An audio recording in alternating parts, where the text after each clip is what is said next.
You are listening to the People Centric Podcast, where we talk through the toughest challenges that people face at work and give practical advice to fixing those challenges. Thanks for joining our movement to create workplaces that are happier, healthier, aligned, and empowered by putting people at the center of all that we do.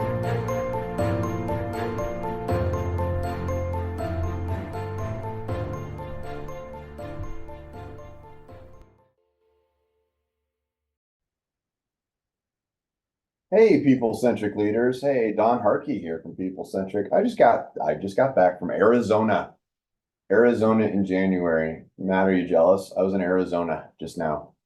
I would be jealous, but you and I are going to Des Moines in January next week. And I thought, why would I want to have a few days of 60 and then back to 20 degrees? Instead, just maintain consistency here in Missouri. It's not going to be that big of a deal to me to walk off the plane in Iowa. For you, my fair weather friend, it's going to be like the Cool Runnings when the Jamaican bobsledders try to go outside for the first time. And I'm going to have to coax you into an Uber so we can get on with it. It's true. I'll be like, can you pull up closer to the door? Pull up closer to the door so I can run into there. It lulled you into a false sense of reality of where we are. It probably did a little bit. Although it was oddly cold in Phoenix. It got down in the 20s while I was there. So just that was kind of interesting. But yes, it's going to be a little colder in Iowa when we're there. But we love all the places that we get to go. But we were out there working with the team as we often do, and they were doing some strategic planning. We were doing a bit of a retreat. We had some leadership stuff. It was a fun. We spent a good 3 days together and loved the team out there. You know who you are if you're listening to that. Shout out to our friends at January Spring out there, which is a great company. But one of the things we were talking a little bit about just during one of the breaks with some of their team was they were talking about how employers have benefits and do all these things for the employees, and the traditional benefits. We've talked about this in the past. They've become pretty normal. When we go to speak at conferences, we'll share and say, "Hey, how many of you have a 401k plan?" Everybody raises their hand. Like, it's a pretty standard. There's some standard things that are out there that the employers are doing.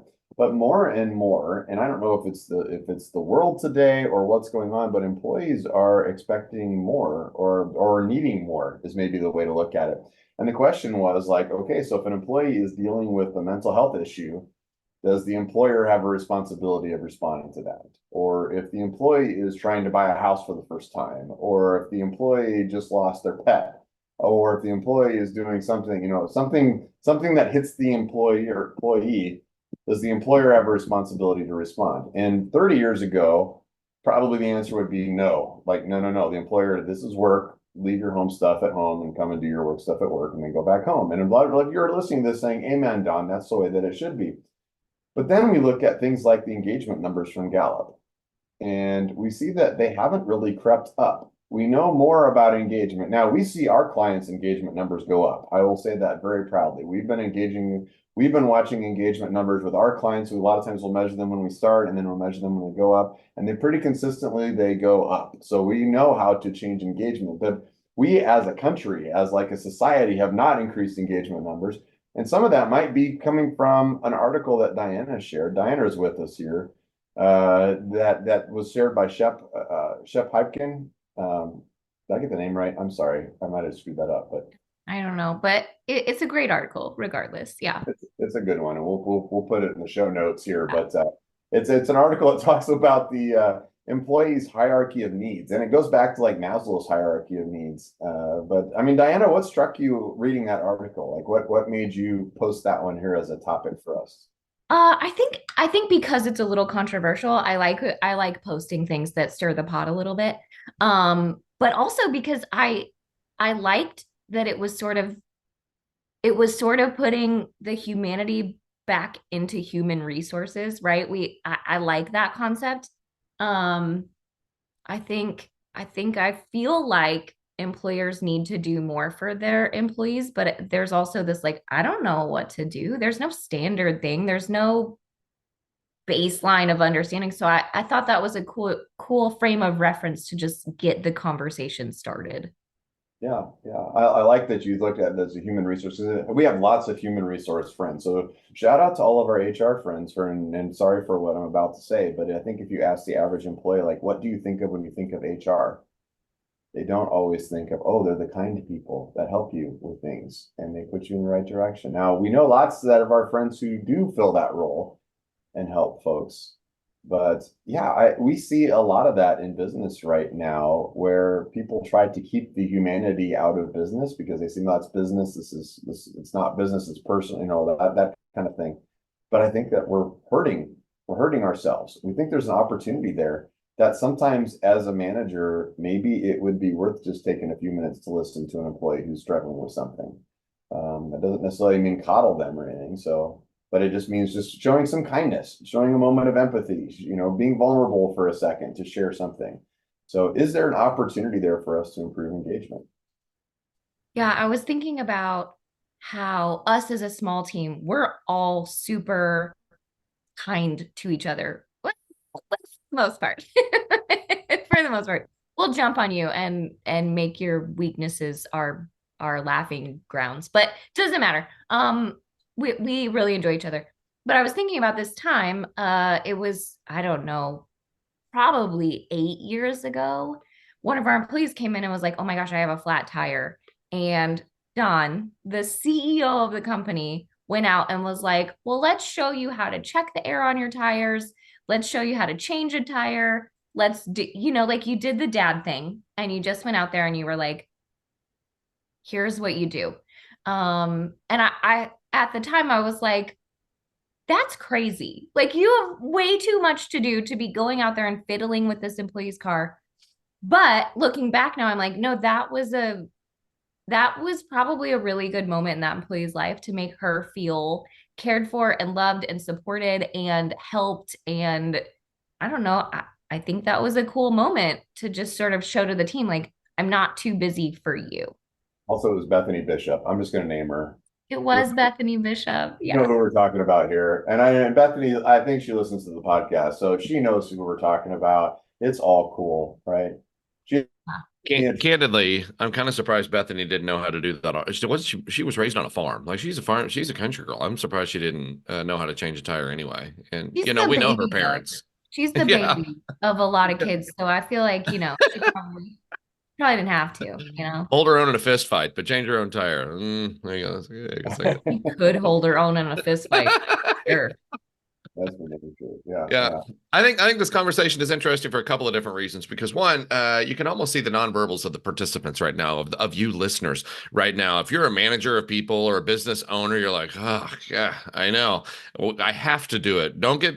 Let's not be confused. It's not because I want to do it. I have to do it, especially because, I can hear the older generation almost going because they've changed. Now they're expecting things. This younger generation is expecting things. Diana and I, we said we didn't talk a whole lot this week, but we did share a funny video through social media. And one of the video through social media was talking about like Gen Zers in the workplace, but one of them, it was like a manager giving feedback to the Gen Z employee and how she goes, you have a 2 hour block. It seems like every day there's a 2 hour block on your calendar of like finding my own peace block. I'm just a little bit confused about how that actually correlates to our objectives and goals. And it is one of those things, and that made me laugh because it is one of those things of like, some people are like, oh my gosh, like how much more bending and folding do I need to do to be able to feel so they then feel valued and engaged. On the other end of that, though, there are some things that have changed, maybe even in the workplace too. I can think of something that sticks out in my mind where this kind of goes both ways. Remember when you used to sign up to work for you? If I would have gone to Don work for you 20 years ago, then there would have probably been, at least at a certain size organization, but there would have been like a medical plan, a dental plan. You signed it and you just signed the paper. There was no shopping that around. Like I got to work at that place because they offered medical, they offered dental, they maybe even offered a little life insurance. Like, this is great. I'll just sign there. You didn't ask questions. You didn't know where it was going through, or it was like through this network or this network, and you didn't get to choose. Like this, we use this network. This is where it is. Now, even us now, it's like, yeah, we do offer insurance. Nope, we don't do it. Go find it and then tell us what you find. Right now, here's a guy you can call. Doesn't work for us, but go find it. I mean, I think that's an example of one of the additional responsibilities that's maybe put on employees now as they're coming to the workplace. We're saying, am I your employer or your parent? Well, sometimes you're acting at you're kind of acting as not an employer of old. You're saying, yeah, I mean, we'll honor a medical insurance, but you got to go find it. Like Godspeed. Make sure you do it in time too. Just let me know where you land. And you're completely out of it, right? All of that now falls on us, and we make our own decisions. And now there's cost and so many different factors to it. But I'll tell you too. I think where this changed is because one employer did it. Because one employer did it, and then that made another employer do it, and then that made another employer do it, and now the employees are going, the level of employers that are conceding points and doing things and acting differently than others is growing. So now this produces in the life of the employee choices. I can go work for you, or I could go to there's a handful of other employees or employers that are, you know what, they give nap times to people during the day and they pay you for nap time. Like, where's that at? Do you do that? Like, no, okay, I'll go here. Like, that's that free market society thing, right? You don't have to do it, but somebody did it. And now it's kind of pushing the envelope. And now other people are like, oh, crud. Now what do I have to do to match that point? Does that make sense? Yeah, it's certainly become more competitive in the market. So like if you're trying to compete for talent, you could think, should I have to offer nap time at work? But the truth is if your competitor is, and the employees really, really want that, then yeah, you might have to start thinking about that. I think the problem right now that I see is that the mindset of some employers is falling towards, I'm going to hate the new generation coming into the workforce because of the way that this has changed.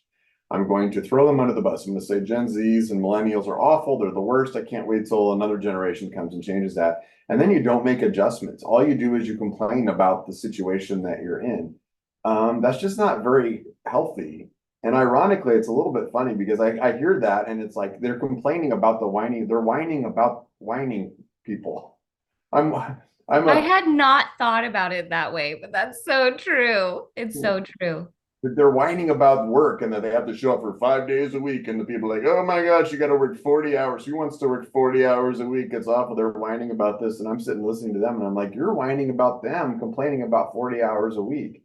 It's changed so much in terms of the workplace and what's out there. And like Matt, the specific example you brought up, like some of that's because we're a small company in the current healthcare market, which is changing constantly all the time. Diana has to work really hard to keep up with all that stuff because legislation is changing. It's completely infiltrated by insurance companies and things like that. So some of that is that. Some of that is, this team that I work with in Arizona, they've got several really young people that are working there. But we did a little demonstration on like how to use AI in the workplace. And it's something that I've been a little bit slower adopter on. I'm not against it. We've talked a little bit about it, but I'm starting to learn a little bit more about it.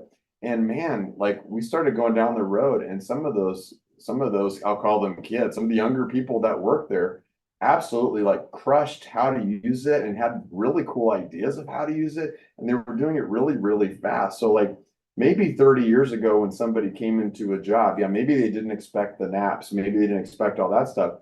But when they show up and they can build complex models for you and make a process that used to take hours into 5 minutes for you, those kind of things, they're bringing some of those skill sets to the table.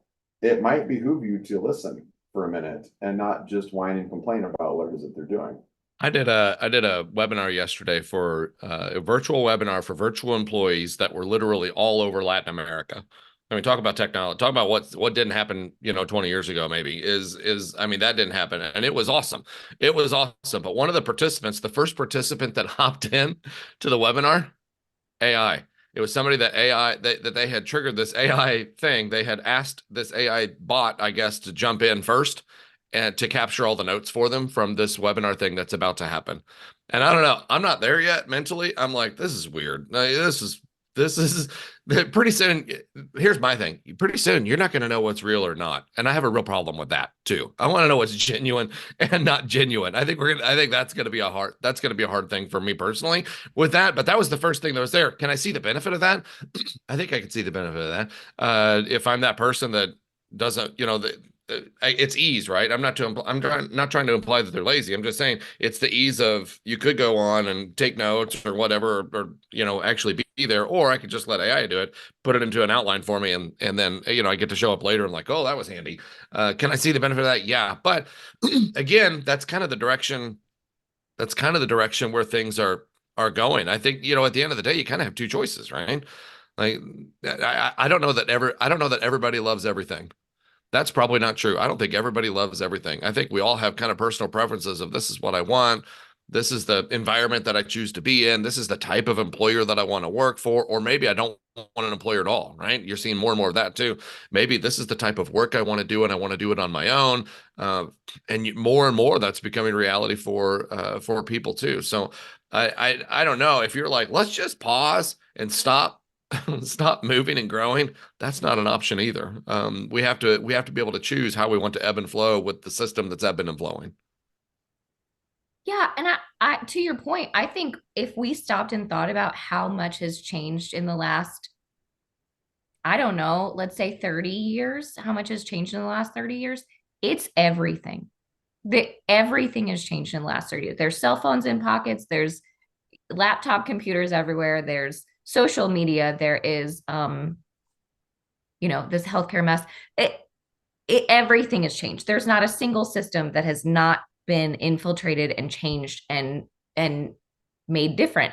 And my thing is that it's changed so much that we now as employers also have to change, because I feel like 30 years ago, parents did help you learn how to be an adult. Well, now both your parents are working and they're exhausted and they're answering calls at night just like everybody else is, and they don't have time to teach you all of the things. Also, the things that they learned are now antiquated. It doesn't translate anymore.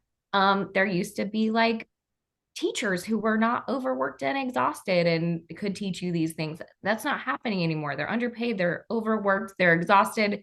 It's just a different system. So I think that because things have changed so quickly, it is sort of up to the employers to say, employee, what do you guys need to be successful? What do you need in life, in work, in goals, in help? Like, what do you need from us? And I don't think I would have said that even 10 years ago, but I am definitely saying it now. There's a saying that's as old as the ages of, you reap what you sow. And so if you're an employer, listening to this, you're going, I don't want to do that. And we're not saying you have to. You don't have to. But you reap what you sow, right? What are some of the things, if I don't do this, this is maybe just a conversation that you should have with yourself.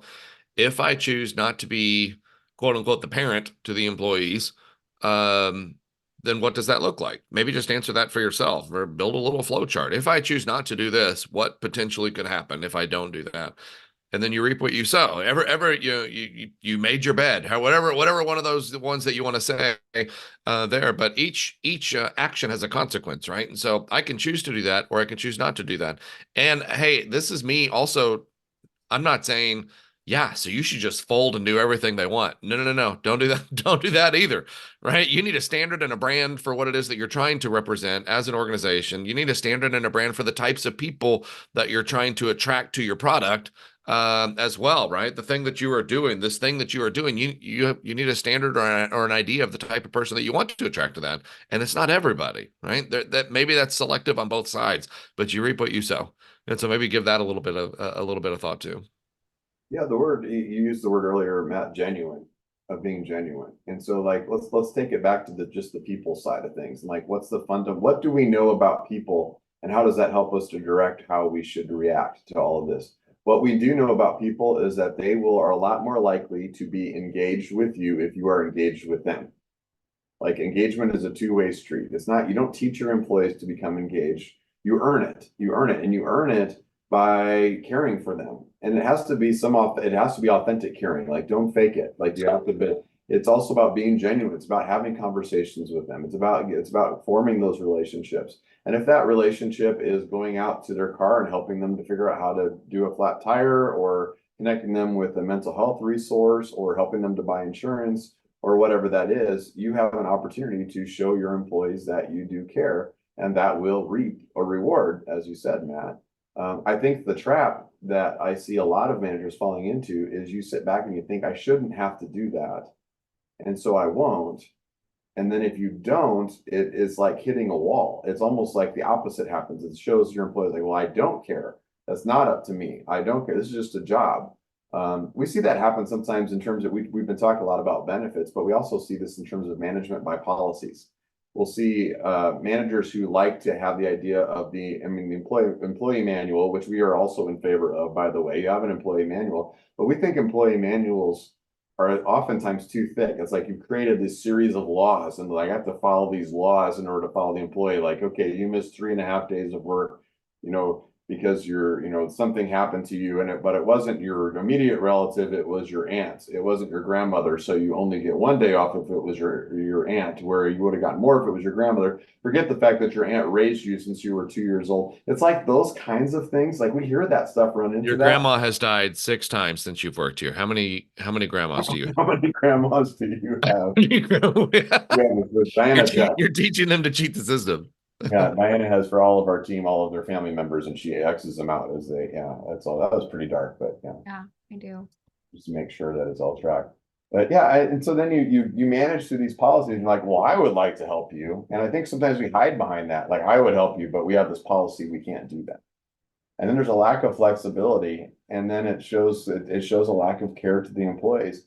And I think we see little things like that, and it's like, yeah, should you be able to follow a policy? Should that person be coming to you asking you for help on their flat tire? Should all that should be happening? And it's like, get past all that. Get past all that.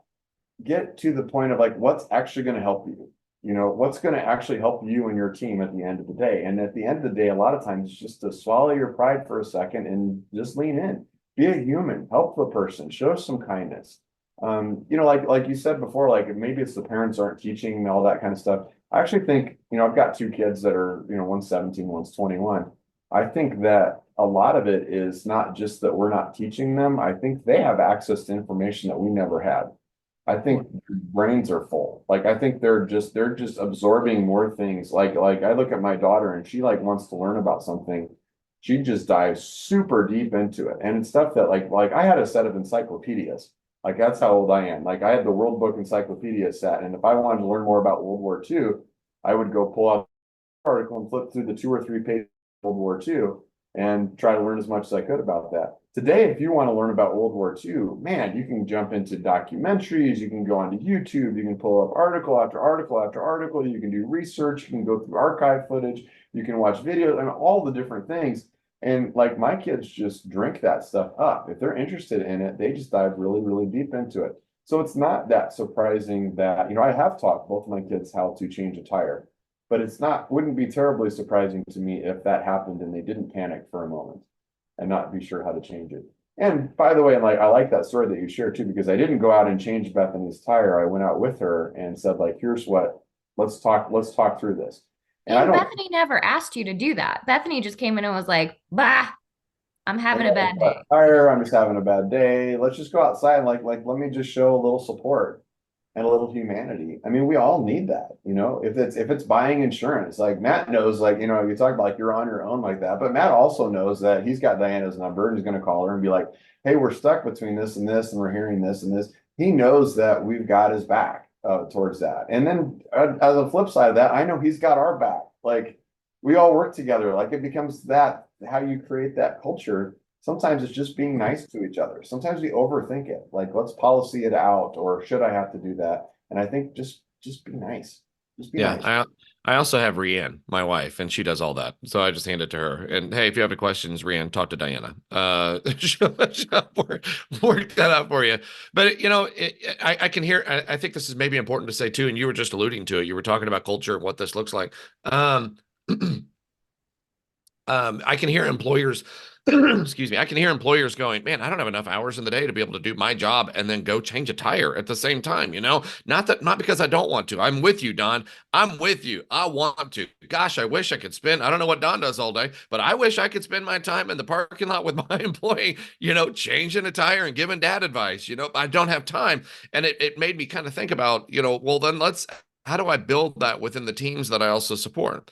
How often have we, nothing work related. Diana, how often have you been like, hey, what's the name of that electrician? I have something at the house I need help with. Oh yeah, this guy. We do this, we do that quite a bit. Hey, does anybody know somebody like in this realm? I need this. It has nothing to do with work. I need a fence built at the house. Does anybody know who can do that around here? And it's not that we're going to Don all the time to do that, but we might throw it out, and from peer to peer, we're answering those types of questions frequently too. But that doesn't just naturally happen either. You kind of build that within a team as well. And so if you're going, gosh, I wish I could do all those things, but I can't, we're not saying that you personally necessarily have to, but you could build that kind of culture or mentality within the teams that you're supporting too at work. And now you have a bunch of people helping a bunch of people. It's not just on you. And the way you do that, I think, is when you go into the office. Like I'll catch myself every once in a while. Like I'll go in the morning and you're driving to work and you start to think about the stuff that you need to do. And you think, oh, I got to get this proposal out. I got to get this presentation ready. I got to answer these emails. I got to do all these things. And then you go to sit down and work on that. And a lot of times I'll be sitting down in the office and then, Stephanie will walk in or Philip will walk in and they'll walk by. And it's really easy to be like, and sometimes you have to. Sometimes you're like, oh, I'm in the middle of something. I got to get this out or whatever. And you can't do those things. And it's easy to not say hi. And it's easy to get into that habit of like, no, this is my focus time. This is what I'm going to work on, all that kind of thing. But then I catch myself, and what I tell myself internally is it's like, this is actually the moment when I'm doing my most important job. The checking the emails, the writing the proposals, those other things are those are all important things. But the most important job that I have is to work with our team and build relationships on our team and support our team. That is the most important. The day where I was changing my tire did not pull me away from my work. That was the opportunity to do my work better. And like Matt, you said, when that fosters that culture, that doesn't add more work to me. You all don't call me when you have a flat tire. You don't call me when you need to build a fence. You guys don't do that. What it does is it shares like, hey, if I'm willing to do that, if Diana's willing to do that, if Matt's willing to do that, then everybody else on our team is willing to do that. And it creates that network of support. And then you're part of this community. And then they're all part of it. Like it feeds to it. I'm not telling you like, okay, just quit everything else that you're doing and do nothing but coddle your people. And by the way, I'm not saying coddle. It's not coddling. It's not coddling. If your person's coming to you and they have a standing appointment every morning for 3 hours to sit down and talk to you about all of the problems that they've had in their life, you're coddling them. That's too much. But you can, then you're going to have to give them more help, like help them more in other places, like refer them to a counselor. Like you need some additional support that I can't give you. But I think a little bit of humanity mixed into the workplace is a good thing. I don't think that's a bad thing. This reminds me of team client community. Yeah. Right? Team client community. How our motivation is to take care of our team first. And this is also a good jumping off point, maybe for some of you that are going, well, how do I even pulse check this to see if my people are invested or not? Like, how do I find out where we are? Then maybe you feel it. Maybe you feel like you're not in a good place, or your numbers show you're not in a good place. Like, how does one start? I'll throw this back to you guys. How does one start to kind of pulse check where I am and then maybe try to build this thing that you're talking about? Yeah, and just to explain the team client community thing, when at some point in our history, I went to our team and I recognized, boy, we are so focused on the clients. And what I did was I challenged the team and I said, let's prioritize let's make sure we know what our priorities are. And I said, it's got to be team client community. It's going to be about us first. And if you're a client listening to this, I'm sorry, but I probably told you this before. It is going to be about us first. We're going to come first. And the reason we're going to come first is because this is my team. These are my people right here. Now, if we take care of each other, then that will also take care of you as a client. And if we do that, then that will also take care of the community as a whole. But it's got to be in that priority. Yeah. So I think it's a lot of it. I think a lot of it's how you spend your time. If you spend your time all the time just doing the emails, doing the work, and you don't have time and you don't have space in your schedule at all for any of those conversations, I think you're missing something. That's why we talk about at least have check-ins, right? At least have a place where you can have those conversations. So you can set the tone of like, hey, we need to talk. We can talk. It's okay. And then not have a super tight agenda for those things. I think that's— Don, and I just wanted to jump in real quick. No big deal. But you just got back from that retreat in Phoenix. I think it's important to note January Spring is not based in Phoenix, right? That not everybody can do that. Not everybody. I'm not suggesting that not everybody can do that. But January Spring is based in Colorado. But if you're talking about team client community, let's take the team to a retreat to get great as a team and plan as a team before we then go back to work and kill it for our clients at the same Yeah, you time. don't That's think kind of that that has same mentality.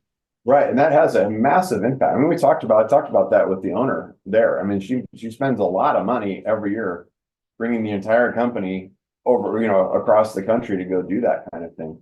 But she sees a return on that investment. She sees it happen over and over and over again, and it's just showing that kindness and that humanity and people getting to know each other. And we built time into the schedule where we're going to just sit around the fire pit and just talk, or we went and played mini golf, or just those little things. And those are the moments relationships happen. Those are the moments that break down silos. Those are the moments where people feel good about their job and they feel really excited. And by the way, their engagement numbers and their performance with their clients absolutely reflects it. So like you asked about how do you measure that? You measure that through the performance of the company. There's not a kindness metric I'm asking you to create. And we're not asking you to sacrifice anything. What we know from being people centric is that being kind to your employees is profitable. Like that's a good thing to do. Those two things aren't two separate things. It's actually better. You will be more productive, more profitable as a company if you are kind to your employees, which is why I fake it every single day and tell everybody on our team that I love them. Well, and I was going to say, like, sure, not everyone can fly their team on a retreat, right? There's plenty of people listening to this podcast that are like, well, I work in a 900 person small critical access hospital. Like, there's no way I can fly everybody, right? Or I'm a director. I don't have the budget to go do that. But it costs nothing to schedule time with your people and just ask how they're doing. It costs nothing to write a thank you note. It costs nothing to say thank you in person and like acknowledge their things. It costs nothing to care. That's kind of and there's no policy that says that you can't care, right? Like, so there's so many ways that you can engage your employees by just talking to them, right? Just asking how their life is, genuinely caring how their life is, and following up on those things. I know a leader who every check-in that they have, they start it with personal stuff. They're like, don't talk about work for 5 minutes. What's going on in your life? And then they go into the work conversation after that, but it builds the relationship and they genuinely care and they genuinely want to hear. And then they share about their life, which makes the employee care about them. So some of this stuff is just really cheap and easy to do. And you don't have to put a lot of effort into it. It's just, you don't have to be a robot. Yeah, yeah. And if you're asking yourself if you have a responsibility to do these things, I think you're asking yourself the wrong question. I think the question is, does it help? Does it help your team? Not only does it help your team, it helps you. I think one of the coolest things about People Centric over the years, and I've been thinking a little bit, like I actually spent some time over the holidays, I was cleaning up old files, looking back, was that what I thought was going to happen with the company is we're going to build this great company, we're going to make a lot of money, we're going to impact a lot of people on the outside, and that's going to be the reward. But the biggest reward that I found is working with our team. So not only is it motivating for the team, it's motivating for me as a leader. That's how you fight burnout, is when you know you're fighting with a great group of people.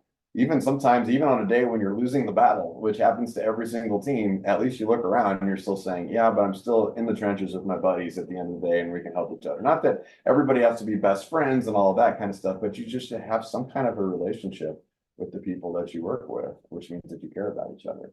Yeah, I despise Matt, but I'll still work really hard for him. So yeah. Yeah. I appreciate that. Yeah. And that's kind of where I want that relationship. Honestly, I'm okay. I'm okay. Just do the things I'm asking you to do. You don't have to like me. Oh my God. I'd be remiss to say, we talked about January spring doing that. We also do that, but again, we're kind of at the size at the size where we maybe can do that. But we took the team to Louisville and we took the team to Seattle, which that's a whole nother podcast by itself. But one of those trips was super awesome, and we had a great time. But again, we're able to do that. Just maybe I think do what you can, and maybe ask the honest question: Am I doing the things that I think that we can? Am I doing the things that attract the people that I want to attract? Am I doing things that create the community that I'm trying to build? Am I doing things that is creating the culture? None of that stuff just kind of happens. It's all a little calculated and planned out, right? What type of thing do I want to build? What steps do I need to take to build it? I think is what we're also talking about there too. You again, hear me. You don't have to do anything that you don't want to do, but take a look back and say, but is that producing the thing that I hope it produces if I don't do that? And everybody's kind of conceding a point, I think, in a healthy culture. And I suspect if you do it the right way, you'll be surprised and find out. If you didn't think you wanted to do that before, you will find out that it's actually very rewarding to throw that out. So, well, hope you got something good from today. We're excited about this topic, as we are for lots of topics. And we're not running out of topics, folks. We've still got lots and lots more because we get to do this on a day-to-day basis. We're not just professional podcasters. We actually work with actual clients, which is why we always have fresh stories and things to share. So any ideas out there that you all have, please bring them out to us. We love to hear from you. But thanks for joining us on this episode of the People Centric Podcast.